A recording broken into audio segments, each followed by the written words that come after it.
Shalom, shalom, friends. Thank you so much for being here, especially last minute since we only put this up a week ago. Trying to adapt to the chaos of this moment and continuing to be in community, continuing to learn from each other, and to learn from a scholar who not only has a rabbinic background, but a legal background and an ethics background, and lives in Israel and has children of age of service in Israel. And so today's session is on Jewish military ethics, a comparison of being a soldier in the diaspora and the Israeli army today.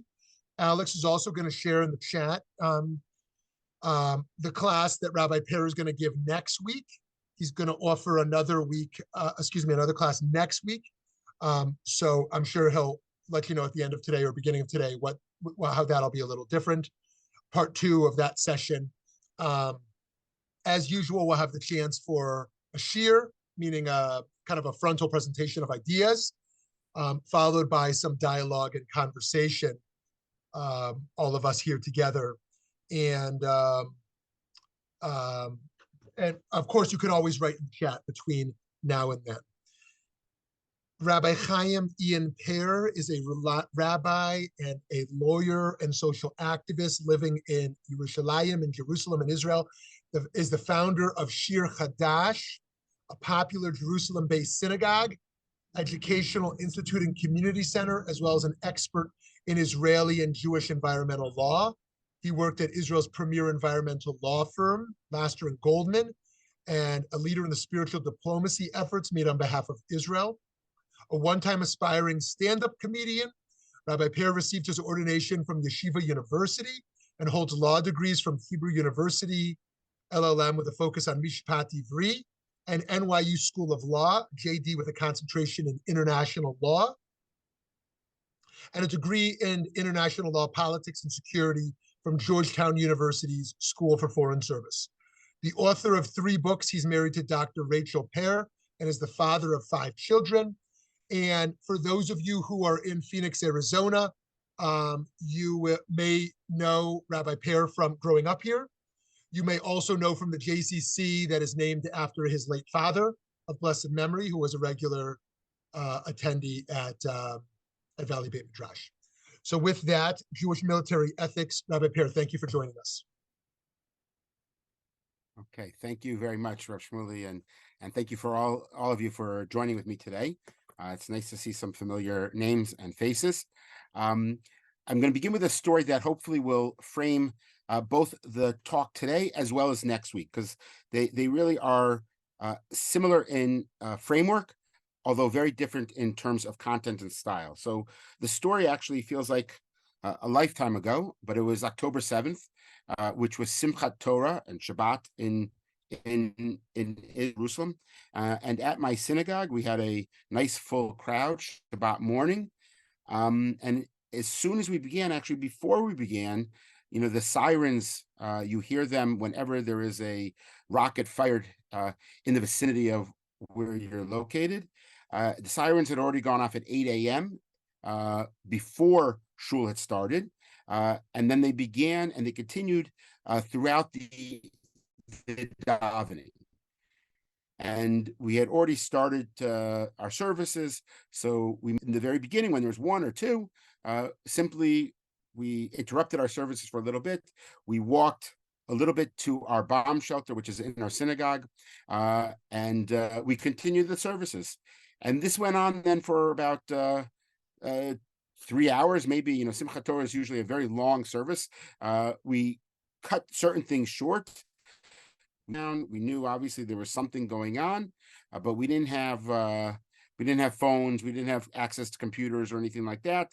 There were rumors that had sort of percolated through the community of some things going on, but by and large, all we knew about was there were missiles coming in, and we had the sirens. And it was somewhat of an eerie experience. As we were davening, we would do some of our hakafot, our dancing inside the bomb shelters, come back out. Some people were even standing looking, seeing the missiles fired overhead and being knocked down by the Iron Dome.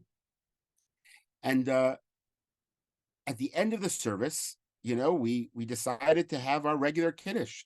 It was a big service, and so we had a very nice, elaborate, at least by Israel standards, kiddush. It was a dairy kiddush, bagels and lasagna, eggplant parmesan, and there was a guest visiting from Los Angeles, and I said to him, "Wow, I guess this is something you don't see every day in Los Angeles." Of course, I was referring to the service of 6 or 7 times having to run to the bomb shelter during davening. To which he said, "You're right. I've never experienced this. We would never have a dairy kiddush in Los Angeles." And when he said that, of course, everyone around was somewhat taken back by that. But he then realized what I was referring to, of the uniqueness of the experience of having missiles fired at you while davening. And he caught himself back on that. But it struck me the different experiences that sometimes you have based upon the locations in which you grow up in or you're accustomed to. And there's no doubt about it that when it comes to military service, that is one, I think, the most unique experiences for a Jew living in Israel as opposed to outside of the land of Israel. Very few American Jews, of course, serve in the U.S. military. The truth be told, very few Americans serve in the U.S. military. It's only about a 1 to 2% of families that regularly serve in the U.S. military. And in Israel, of course, it's the exact opposite. Almost every family is connected to the military, and therefore it's a very different experience in that regard. And that's the framework that I want to talk about both today and next time we meet. The differences of army service. Today, I'm going to talk about the individual experience. If you were a Jew living almost any time over the last 2,000 years in the diaspora, and you had to be in the military, what would that experience be compared to the experience today for a typical Jew in the Israeli army? Next week, I'm going to talk about sort of institutionally how the Israeli army, and particularly the question of how it developed its framework of military ethics.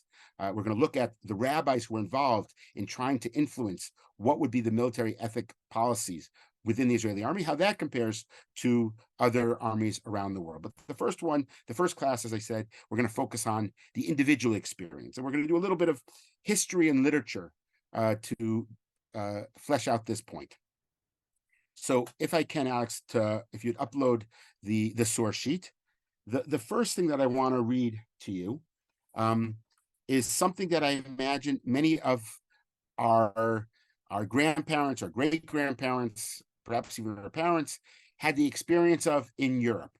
And that was serving in, not by choice, most likely if you're from Eastern Europe, if you were from the Austria-Hungary Empire, if you were from Russia, the Tsar's army, Poland, if that's where where your ancestors hail from, it's very likely that they may have at some point in time had to serve in the army of the Tsar or the army of the Polish king or the emperor in one form or the other.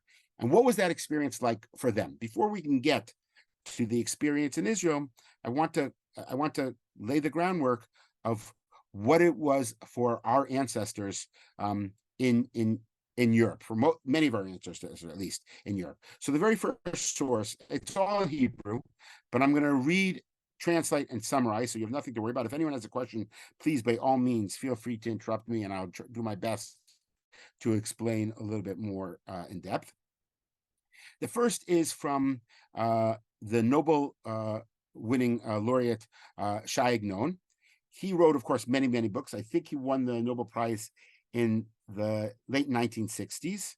And he had a book in mind for many, many years, which was the history of his town. He grew up in a small town in Galicia. He created a series of stories, things that he had heard growing up about his town, and he jotted them down, and he never got to actually publish this book, but he told his daughter exactly how he wanted it to be written, the order of the various stories, and it came out to be published. I think he passed away in 1970, shortly after that, and it was published, I think it was 700 and something pages of all these vignettes of what life was like in those towns.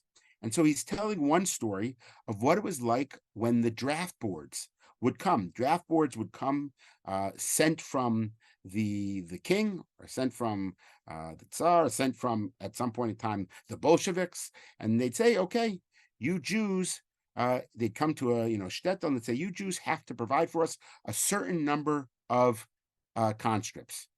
So that's where you see, this is in his literary story in the very beginning. So the chen gazra machut, so the kingdom would declare or require that every community had to give a certain number of Jews to the army, to serve in the army. So this is how they would do it. They would order the various communities. They would appoint the heads of those communities.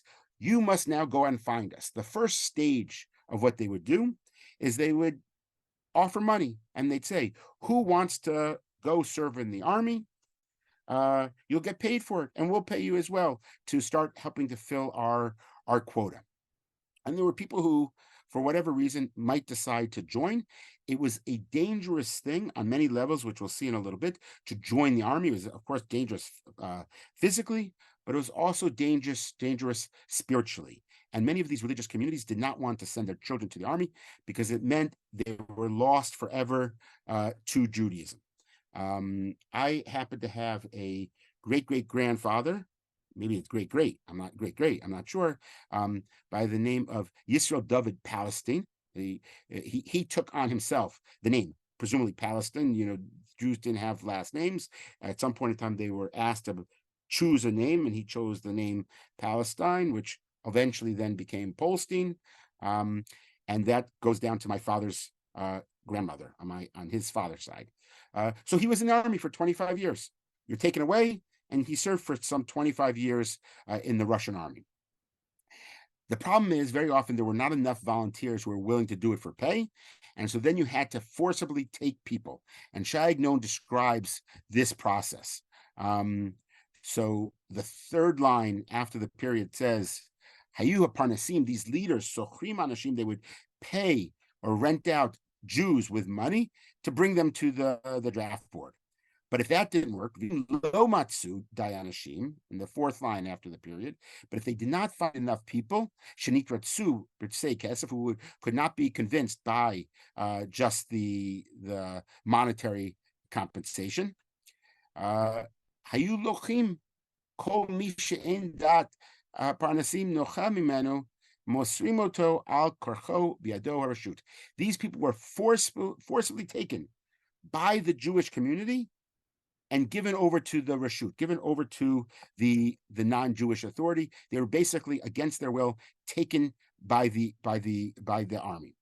And he goes on to describe how in households throughout Jewish communities, there would be people weeping. In one house, if you look at the sixth line in the middle of the page, B'bayit Echad, in one house, they would be crying al habana shenalkach, that was on the son that was taken away from them. And another house, there would be a woman who'd be crying on her husband who was taken away from her.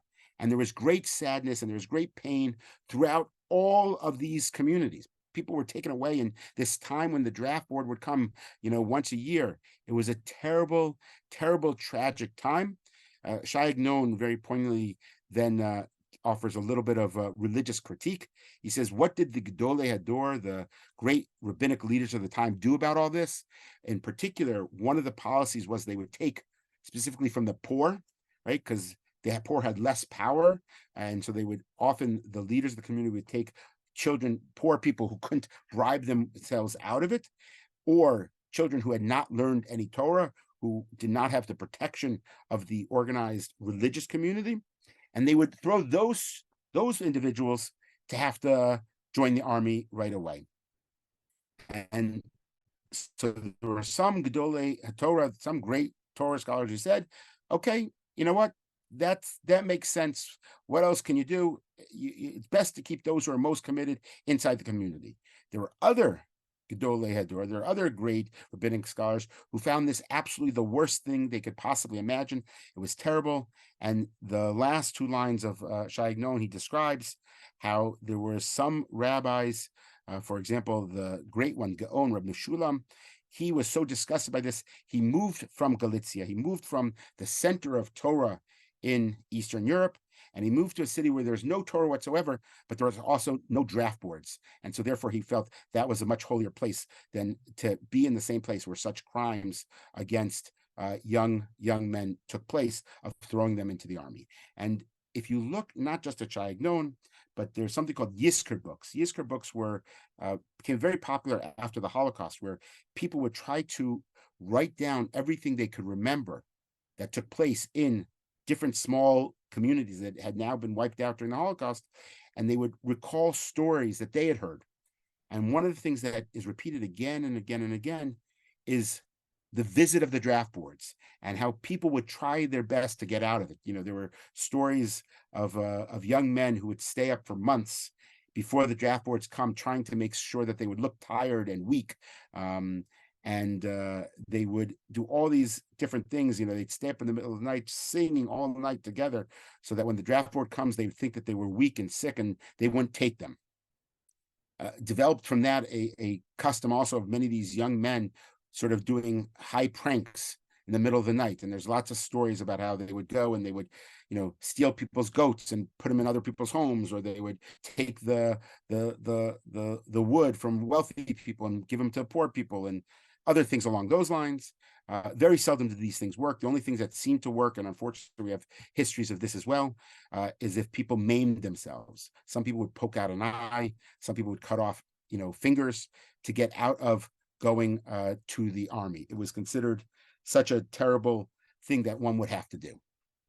Okay, so that's the background of what the experience might have looked like. And I just want to pick up on one of the things Shai Agnon mentions, which is sort of the danger this was from a religious point of view. If you look at the second source, there was a book written by the Chafetz Chaim. The Chafetz Chaim, Rabbi Yisrael Meir Kagan, who is most famously known for writing a book, the Chafetz Chaim, which is all of the laws of not speaking ill of other people. This was what he became most famous for. But when he was still quite young, he wrote a book of what it was like and what were the laws when you would go into the army. If you were a Jew and you were taken away for these 25 years, what are your responsibilities? What are you supposed to, how do you stay connected to the Jewish community? What are you supposed to do? And he gives his advice. He gives his suggestion. He actually is fairly strict. He does not make many exceptions. He says, for example, if you're in the army and the only food that they're offering is, non-kosher meats, he says, you do your best not to eat it. You don't say that it's a matter of pikuach nefesh, of saving your life, because usually it's not. Usually you could find enough other stuff and still survive. He doesn't have a tremendous amount of sympathy, and part of his argument is it's very important for these soldiers when they would go in to psychologically feel that they're still very much part of the Jewish community, that they, for their own sense of humanity and dignity, he wanted to give them a purpose. And so he wanted them to try to keep the commandments as much as they could. He also writes about in the second paragraph here about how when people would come to home from the army for a little bit, they wouldn't go to services. Or if they go, they talk during services. And he was very strict with them. He says, no, again, it's important for you to feel that you're connected to the community. It's important for you to feel that you're connected to God. And to whatever extent you can, you should keep Shabbat as much as possible. You should keep kashrut as much as possible. You should learn Torah as much as possible. People will come to respect it, even if they mock you. He says, you're going to be mocked in the army for sitting in a sukkah and shaking a lulav and eating kosher and keeping Shabbat. Trust me, you'll be mocked.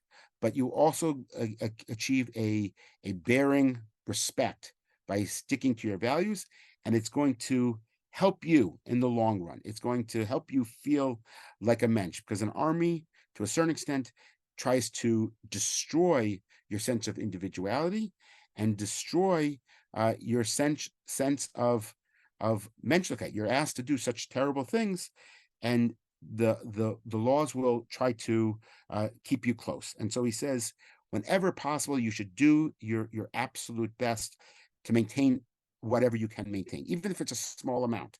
He says, for example, it may be on Shabbat that you have to violate Shabbat by, let's say, being a gunner for 23 straight hours. And you do that because that's the law. You have to follow the commandments when you're in the army. You have to follow them. However, the second you're not being commanded to do that which is violating Shabbat, you shouldn't violate Shabbat. Lighting a match, then, even one little match, even if you've just been firing for 23 straight hours, you should do your best to maintain the Kedusha of whatever little amount of Kedusha, of holiness, you can maintain. This, by the way, just before we move on, I want to take a quick aside and share with you some, I guess, experience or insights from the past month or so here in Israel.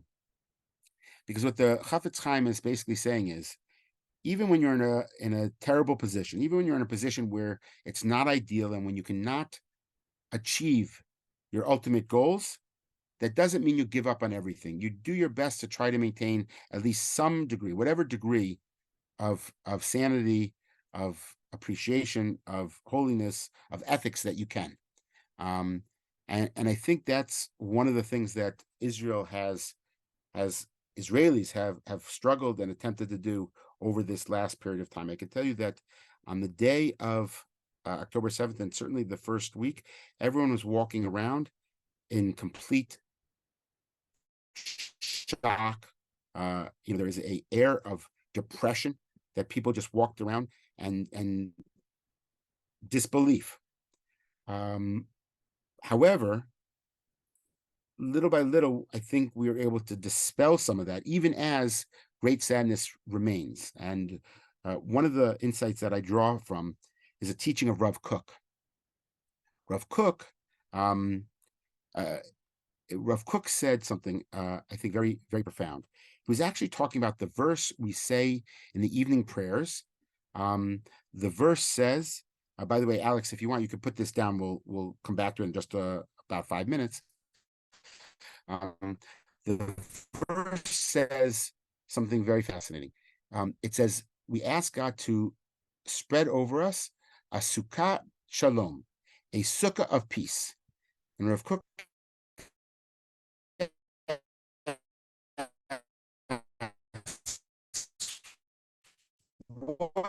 a sukkah, it starts off by saying a sukkah is 4 walls. That's the halacha. However, very quickly, the rabbis make exceptions to that. They say it doesn't have to really be 4 walls. It could be 3 walls. And then it doesn't even have to be 3 walls, just 2 walls and a little bit more of the 3rd wall. And then that's a kosher sukkah. And then there are these other exceptions that could be made. For example, if you have poles that are relatively close to one another, like a fence, something like this, we count that as a wall as well. So pretty shortly, and there's other exceptions as well, you can create a kosher sukkah, which what appears doesn't look like any walls, maybe just a little bit of one wall complete or anything like that. And Rav Kook says what the sukkah is trying to teach us is you can still be kosher even if you're not hitting the idealized goals or the idealized formats. And he says that's what's true about peace as well. Even when you don't have the messianic vision of peace, the idealized vision of peace, sitting under the fig tree and everyone at peace with one another. But if you have just small pieces of peace, this is a language used by Rabbi Norman Lamb. If you have pieces of peace, you should learn to appreciate that in the same way we learn to appreciate a sukkah, and we celebrate even those moments. There is a midrash that says peace is so important that even during war you need to have peace. And when you first see that midrash, it seems like so out of context. Like, how can you have peace in the midst of war? But I think this is what the midrash is getting at, which is to say, even in the midst of war, you have to look and count your blessings for whatever you have, even if they're only small amounts. So I certainly felt that during the last month or so. There's many things that we could talk about. There were our soldiers for a moment. I'll just mention, on the day this took place, when people found out what was going on, you had these young kids, 20-year-olds, 22-year-olds, who were off. And they instantly just got in their cars. They found their own guns and they rode down. They got in their cars and they drove down without even knowing what was there to meet them. And they just ran into danger. The logical thing, of course, to do is run from danger. But these kids were running to danger. All the planes were filled with Israelis who wanted to come back to Israel. You see it with American Jews as well, who are now coming flow after flow, running into danger as opposed to away from danger. And I think of these young kids. Rosh Shmuel mentioned I have 3 kids of military age. I have a daughter who's in Miluim reserve duty now. The other one just finished her army service at a base called Zikim. Zikim, if you want to see really a harrowing story, you probably have to write a little bit in Hebrew, but if you look up Zikim, they did a news story about what took place there on the morning of October 7th. She was released from the army about 2 weeks before this all took place, so she wasn't there, but a lot of her friends were there. And it's an amazing story. It's a training base. So almost everyone there on this base had just joined the army. In other words, they had no skills or training whatsoever for what was about to take place. And there are about 10 commanders, 10 people who have been in the army already, who are going to train them. And the trainees were at the various lookout points, where you do guard duty, on the morning of when all of a sudden these missiles are being fired. And the commander who was there, who's a 23-year-old, had this idea. He says, you know what? These kids, no one had an idea yet they were going to be attacked by terrorists. And this 23-year-old commander says, you know what? I bet these kids who just started service are terrified, even though it's just missiles. My daughter who was on that base, I used to ask her, wherever you are in Israel, if the siren goes off, you know exactly how much time from Gaza. In Sderot, you have 10 seconds.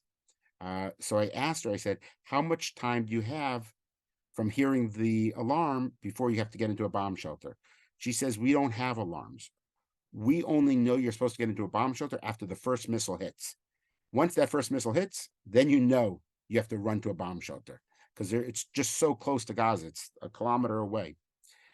And so the commander says these kids who are doing guard duty are going to be nervous.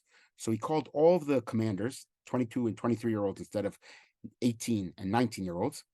And he says, let us replace them. And they stood at the lookouts. And it was an incredibly fateful decision because right after all those missiles came and they made the switch, they saw about 50 terrorists coming from the water to their base and surrounding their base from the other side as well. And these 10 commanders, because they had training, were able to hold them off. If the trainees were there, it would have been a totally different story. And these commanders told, when they started seeing the terrorists come in, that the trainees should get to the shelters and they would do their best. And 7 of them ended up dying. But they would not let the trainees out. They said, stay where you are, stay, because it's too dangerous. And so you have these 20-year-olds trying to save the lives of 20-year-olds. And I just think about how amazing it is that the children we're raising here run into danger, run into help, run into risk their lives, rather than run away. And there are similar stories like that all up and down the entire country. It doesn't need to be in the military, but there are individuals who went, there was one guy who was a farmer who heard, the gunshots. He drove his pickup truck to save some of the kids who were being gunned down while they're being shot. And he took 5 or 6 or 7 kids in his pickup truck and he drove them out 9 kilometers away. And then he went back in. And he did this something like 15 times, bringing out, in and out, saved 120 people's kids' lives, even as he was being shot at. again, there are these pieces of peace. There are some things that give us comfort that more people were saved because of the courage of individuals. And in the civic world, the same thing. There are people who are volunteering. Like I run a volunteer group of about 1,000 people. I send out each day notices of volunteer opportunities of how you can help refugees from the southern towns, or help soldiers get things they need, or cook for families whose husbands and fathers are now on reserve duty, so the mother is all alone with 3 or 4 kids. You can go and babysit, and I will tell you, I send out these announcements. I send out about 10 different opportunities, and I get called within a half hour asking for more because all the opportunities have already been taken. It's an amazing thing to see. In fact, there's a wonderful story. There was this one young woman who was going into the supermarket, who was collecting, this is very common, who was collecting food for people. When I say it's common, you walk in Israel today in the supermarkets, there are always teenagers walking up and down saying, we're collecting for soldiers, we're collecting for refugees, one thing or the other. And so this woman asked the woman who's standing outside the supermarket collecting food, who are you collecting for? And she said, I don't know. And this woman who was asked, thought that was pretty odd, that a woman wouldn't know who she's collecting for. It seemed very strange. But she went into the supermarket. She bought a chicken anyway. She said, what does it matter? I'll give her the chicken anyway. And she gives her the chicken, and they start talking. And the woman who was collecting food says, you don't know who I am, really, do you? And she said, no. And they started talking more. And she said, one of my kids was kidnapped and is in Gaza now.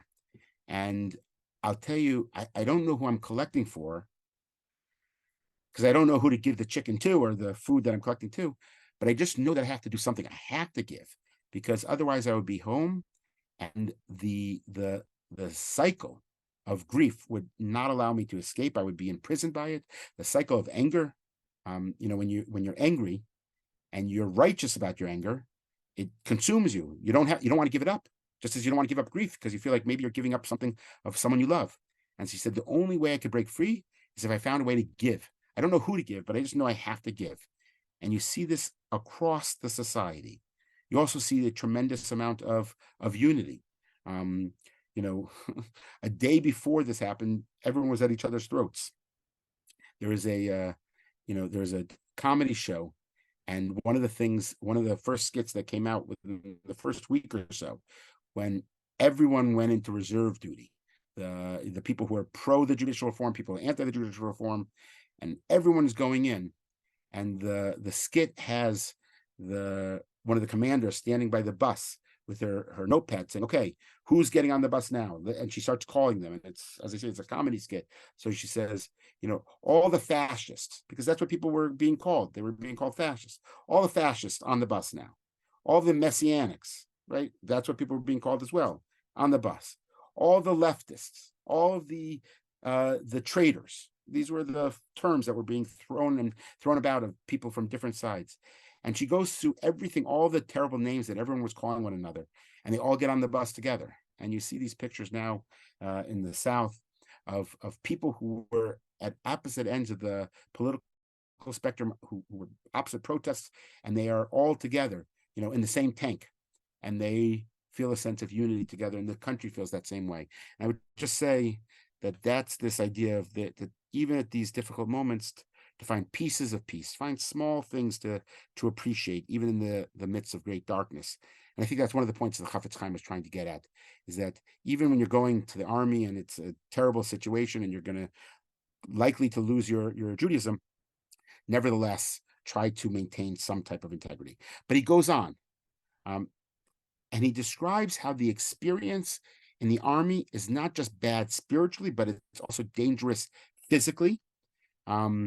He goes on to say, for example, if you want to just bring up the source sheet again, after this line that's in the paper, which says, "V'hinei yadua shehayotzei lemilchama." It's a known thing for those that go out to war, bichlal mesukam, because it is dangerous, For that reason, you should levakesh mechila. You should ask forgiveness to every person who you have sinned, every person you have relationships with, because you don't know if you're coming back. You should write a will. Right? It's a dangerous thing to do. It's also a dangerous thing not to do if you're in the Jewish community. The next source just below that, which is a halakhic source, says no, that you have to go out to war if you're called upon by, because the truth is, if we don't go out to war in these communities, then when we come home, or if we stay and we don't join the countries in which we are guests in, the people will become, if you look at the second line of that source from the Mishnah Brura, Chashash, there's a fear, that perhaps the residents of the land will become angry at us, and they'll then try to kill us anyway for not joining the army. So it's a no-win situation. It's a terrible situation. And the next source, I think, even elevates how terrible the situation is even a little bit more. This is the source you see. For those of you who read Hebrew, it says Boi Haruach. This is the name of a book written by Rabbi Chaim Sabato.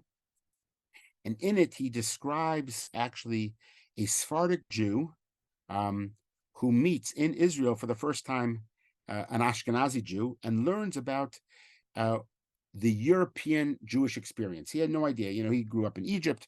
He had a totally different Jewish experience.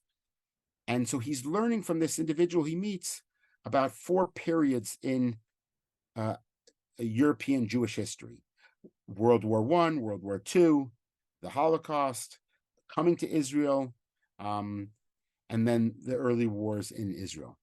And he's hearing the story from this Ashkenazi Jew of what the experience was like for his, I think, father or grandfather, I don't remember, in 1914. You see, it says Stav, Tuf, Reish, Ayin, Hey, in the fall of, I think, 1914, 1915, somewhere around there. He's describing what it was like to be in the army.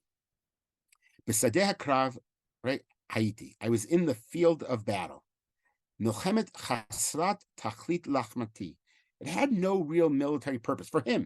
He's a Jew, right? Did he care if the Bolsheviks won, or if the emperor won, or they're fighting for what they're fighting for? It didn't really seem to be relevant to him. So already you get a taste already of the lack of purpose or meaning. You're risking your life for something you don't necessarily even believe in. And we went out to attack. In darkness to the darkness. It's totally dark. And we're going out into the field, fighting in this World War I. And we fell into those like canals, those ditches that people had dug of the soldiers who were fighting against. And I jumped from my place. Kafats to be mukomi. I jumped from my place. And like a lion, and I roared like a lion, like a mighty roar. Kamosha limadnu, as they taught me in my training. When I went to the army, they told you should scream as much as you can. Scream whenever you go and attack and you take your bayonet and you're going to thrust it into the enemy, you should scream like a lion. And I did that. Tens of times I was screaming, and I was taking my bayonet and shoving it at other people. And I was a good soldier. I took my bayonet and I would always scream out, partly to encourage me and partly to strike fear in the soldier who I was going to be fighting against. So kafatznu za'aknu, I jumped and I cried, and I roared like a lion. And I roared like a lion, and I jumped in front of the person who I was about to pounce upon, this soldier from the other side. Kachamar lanu hasemel. That's what my commander told me I should do. I should try with all my strength to do this. And I was a good soldier. Vani lochem tov hayiti. If you look just for a moment, for those of you who can read in Hebrew or follow along, it becomes a little bit dramatic. 3 lines up from the bottom, the first word is the word tov. Tov hayiti. I was a good soldier. Avoili lochem itzdayen. I was a excellent fighter. And hakidon sheli filech et libo. I took my bayonet and it sliced into the heart of the soldier Shachayel Shemuli Balot Shachar Shachor. In this darkness, I was able to, even though I couldn't see anything, I was able to strike the soldier against who I was fighting against, right straight into his heart with my bayonet.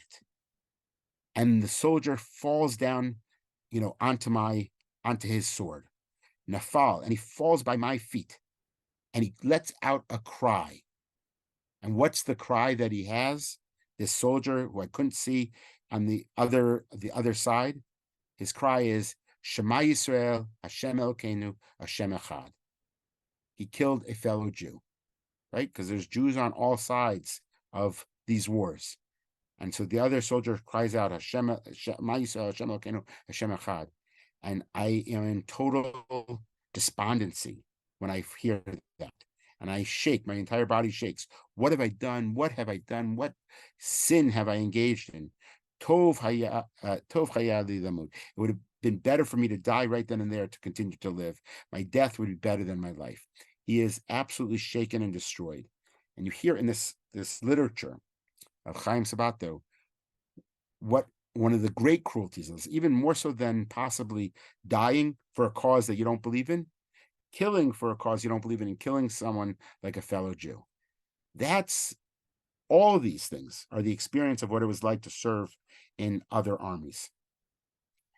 And I guess what I would just like to impress upon in the last two sources, and the last little bit, is for most of Jewish history, our experience as an individual soldier in armies of other people was not a good one.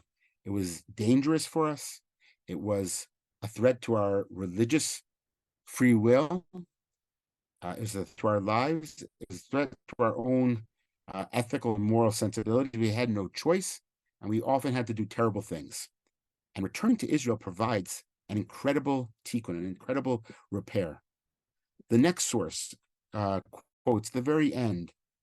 There is a famous line that Trumpeldor said when he was fighting, and he says, "It's good to die in his country." That statement is famous, but it's misunderstood. He was not saying that it's good to die for one's country. He was not making that point.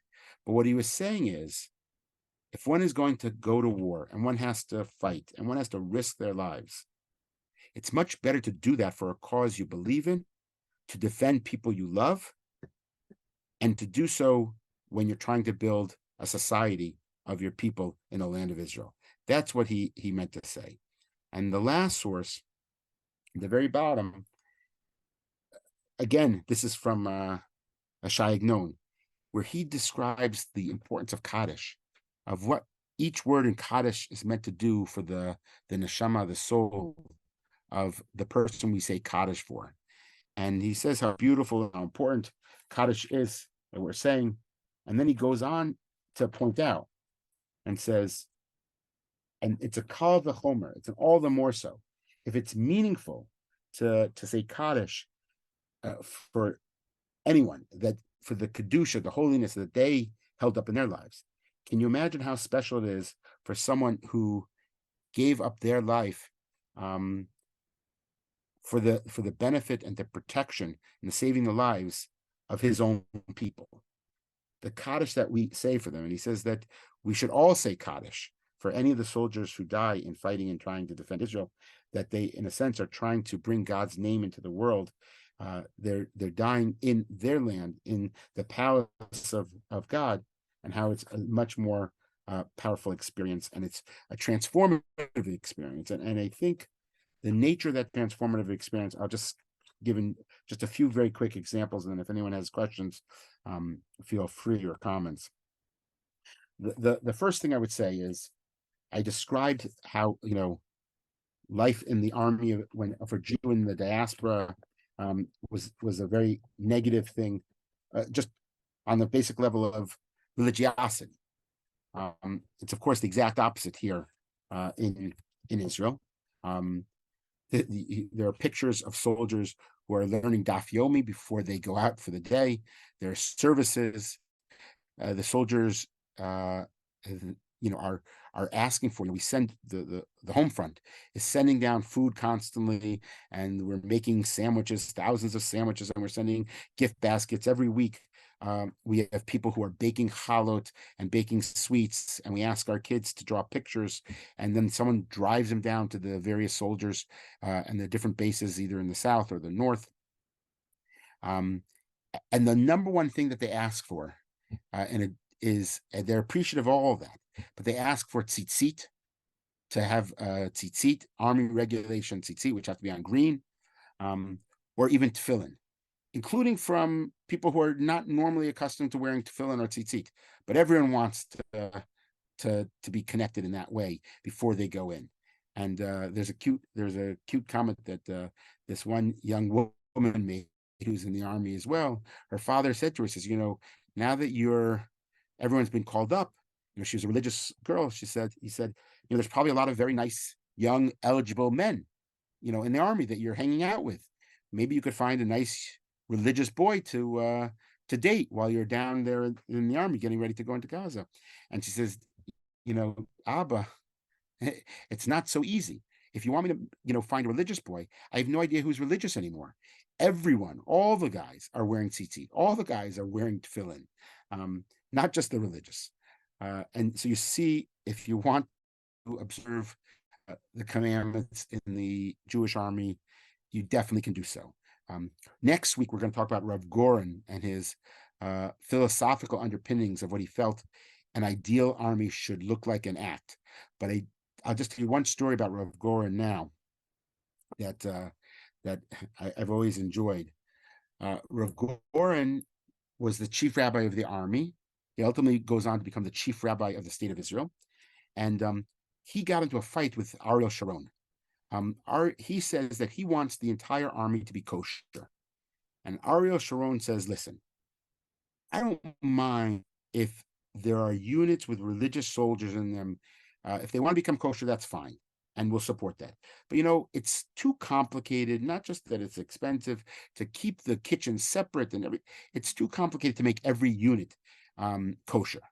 Only if there's religious Jews will make it kosher. He says, in my unit, he was in the paratroopers, I have no religious soldiers. And since I don't have any religious soldiers, I'm not going to make my unit kosher. Not until I have my first religious soldier will I make my unit kosher.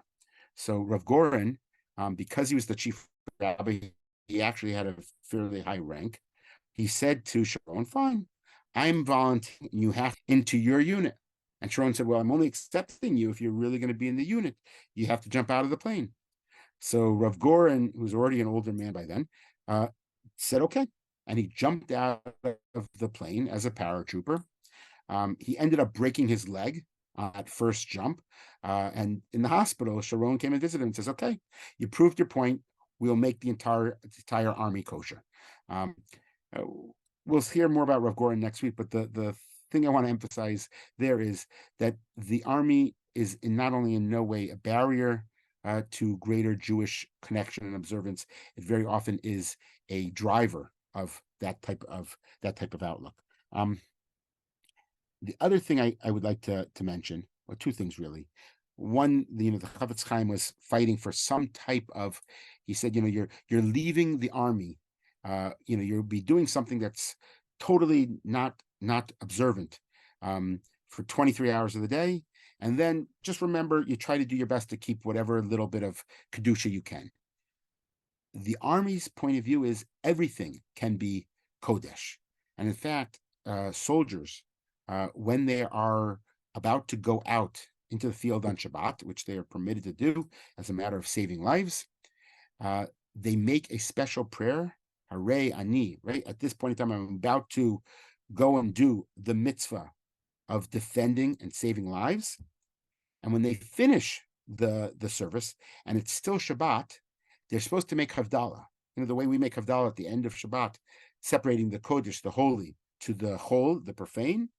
So if it's still Shabbat, they make a prayer, a bracha, Baruch HaMavdil ben Kodesh l'Kodesh, right? Blessed is God who separates the holy, meaning the holy of the work I just did in the army, to the Kodesh of now commemorating and celebrating Shabbat in its traditional form, that they both are of equal and great Kedusha and holiness. And the last story that I want to share with you is, I mentioned to you my great I can't remember the number exactly, grandfather, who was in the Russian army. And I was thinking about him when my son, I have two sons. I mentioned I have three girls who are army age. I have two younger sons. My son Ellie is 13. My son BJ, Benjamin Jacob, is 6. And I remember when my son Ellie was born 13 years ago. And I will tell you, and I think it's not uncommon for Israeli fathers and mothers to feel this way. The second he was born, I started thinking right away, in 18 years, he's going to have to join the army. And unfortunately, or fortunately, I see as my son has grown up, he's become a very strong kid. He's very athletic. He's tall. I would have hoped maybe he would go into something like computers and sort of stay out of a dangerous field. But I see that already at this age, the kids want to engage in service. They want to take risks for the benefit of fulfilling a role of protecting their families. And he may go into a combat unit. And already as 8 days at his bris, I was already concerned about that, I remember. And I caught myself in the following sense, that I was thinking of this great-great-grandfather, Yisrael David Palestine. And I was thinking that when he had to take on a name, he chose Palestine. He was thinking about this land, the land of Israel. And I was just thinking about what he would think if he had a great-great-great, or if he knew about his great-great-great-great-grandson who would one day join the Jewish army, and how much in disbelief, and I think joy, if that was an opportunity. He had to go into the Russian army for 25 years, fight for something he didn't believe in, fight for someone he didn't believe in, give up so many of things that were important to him. And if I were to tell him that you will have this relative one day who will be able to go into a Jewish army and defend the Jewish people, and to do it in a way, as I'll explain next week, that I think is really quite kodesh, quite holy, I think he would have broken down in tears at the exceptional opportunity that actually represented. Far from sort of being terrified by it, I think he would feel it a tremendous privilege. And I think people here, in fact, do feel that it is a tremendous privilege, a heavy burden. We're burying people, soldiers, every day. Wake up in the morning and there's another 3 or 4 soldiers that have been passed away. The funerals are taking place right around here. Just this evening, in fact, I wasn't there, but a friend of mine told me he waited in hours in line. That's another difference, certainly. Hours in line in order to go to the Shiva of a soldier in our neighborhood by the name of Pear. The city comes and sets up a tent for mourning because there's too many people to do it in people's homes. And the line to provide comfort at the Shiva house wraps around the streets, wraps around the entire neighborhood. Not because people know, but they want to show and express honor and thanks and gratitude to these people, these young men, young people who have really given their lives and the ultimate sacrifice. And so you feel that the weight at this Shiva, by the way, I should point out, what my friend mentioned to me is one of the people who came out as he was going in was the father of a soldier who died last week, a principal of a high school by the name of Hershkovitz, who died last week, and the father was sitting Shiva for his son. And what's the first act he does when he gets up from sitting Shiva? He goes to the Shiva of someone else.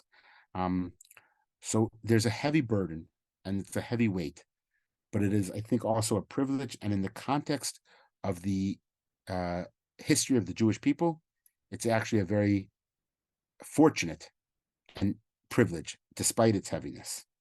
Anyway, we should all hear good news this week. Please God, it should be a time of salvation for all of us, for the hostages, for the soldiers, for all peoples in the land, that we will be able to be safe, eradicate evil, and all innocents should be able to be protected during this time. I'm going to end here. If anyone has a comment, they should feel free to do so. Otherwise, I look forward to hopefully seeing you next week, as I said, we will be talking about the development, and we'll look from a halachic point of view, the development of the Jewish military ethic within an army, and the arguments that took place and continue to take place of what is really the ethical process to do so. Everyone should have a good week, and thanks for joining me again. Thank you so much, Rabbi Pear. That was very powerful. And as you mentioned, we'd love to open up the last few minutes if there are any questions or comments. Yes, hi, Doris. Did I see your hand raised? Oh, 1 second, you're muted. See if you can unmute. I'll try and be brief, which is difficult, I'm told, for me. You talked about in the other world war, the other wars that we had to serve in what I would call foreign armies. And I can tell you from my own experience, not mine personally, but from my grandfather, we originally originate from Germany. And my grandfather was, of course, drafted in the First World War. And his biggest fear was he didn't want to kill anyone, but that he would kill a fellow Jew. So the story in the family, which I believe, is that he would go, he was whatever, ordinary infantry, and he would never aim at anyone. He'd just shoot into the air. And when I asked my father, his son, well, how could you do that? So my father sort of thought this was quite funny. He said, well, there's so much going on. Who would know he's shooting in the air?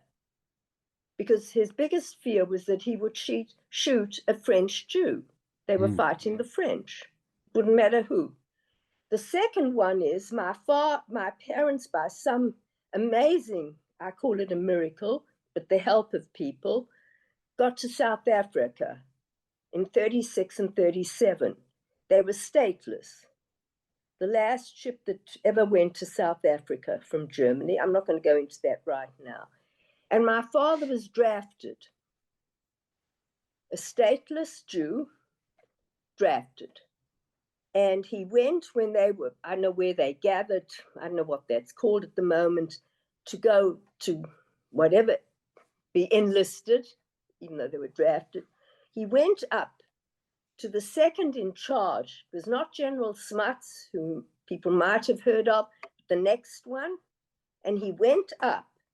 It was very unusual. Who would dare go up to these generals? It was the Brits, of course, that they were fighting with. And he told him he's very grateful that he can be in South Africa and he's willing to do something. But if he's caught, he said, I've got a wife and a baby. And if I am caught, I will be killed immediately. I'm a Jew. I'm a Jew with a wife and baby. I will do something, but absolutely cannot be sent overseas. And he was allowed to stay in South Africa in the Civil Guard or whatever, I forgot, National Guard, doing some sort of quite important work, actually guarding the oil tankers on the coast, wherever you store oil. So it's not just from earlier times in the other parts of Europe, but from the last World War, my story. I feel always I must tell it. Thank you. Thank you for allowing me to. Thank you for sharing it. You're absolutely right. We didn't even get to World War II and Jewish involvement, which is significant. But I love hearing these stories and how everyone has a unique experience. And thank you for sharing. Thank you it was very interesting. I'm glad I joined. Thank you. Yes, thank you so much. My grandfather also served in the Canadian Army in World War II. So I was thinking about him a lot during this presentation as well. So thank you so much for leading this learning for us. And we look forward to the next session next week. That will be on Wednesday at 10 a.m. Mountain Time. And the link is in the chat. So hope you all can join us for that as well. So we will see you then. Thank you, everyone.